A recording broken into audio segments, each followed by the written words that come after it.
Ang Malacanang Jewelry Collection ng mga Marcos ang isa sa 3 set ng mga alahas ng pamilya Marcos na nasa mga vault ngayon ng Bangko Sentral ng Pilipinas. Ito ang sinasabing pinakakaunti at pinakamura sa 3 koleksyon ng alahas na naiwan ng pamilya Marcos sa palasyo noong panahon ng 1986 EDSA Revolution. Tinatayang nasa $110,000 ang halaga ng mga alahas base sa mga appraisal ng mga auction house noong 1991.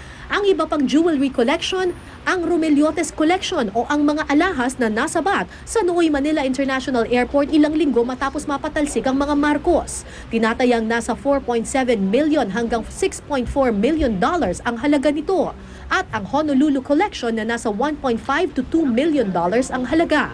Plano ng PCGG na magkaroon ng exhibit ang mga alahas pero wala pa silang desisyon tungkol sa pagsusubasta ng mga ito. Itong Malacanang Collection, nanalo tayo sa Sandigan Bayan, hindi natin alam kung anong gagawin ng mga Marcos, kung sila ay mag-MR o mag-file ng appeal sa Korte Suprema.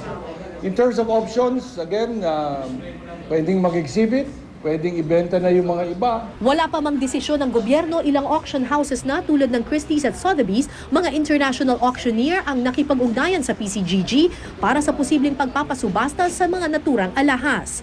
Ayon naman sa PCGG, kailangan pa nilang konsultahin ang Department of Finance at Bureau of Customs kaugnay nito. Sinubukan ng GMA News na kunan ng pahayag si Ilocos Norte Representative Imelda Marcos. Pero sabi ng staff nito, hindi pa sila pwedeng magkomento hanggat hindi pa nababasa ng buo ang desisyon ng Sandigan Bayan.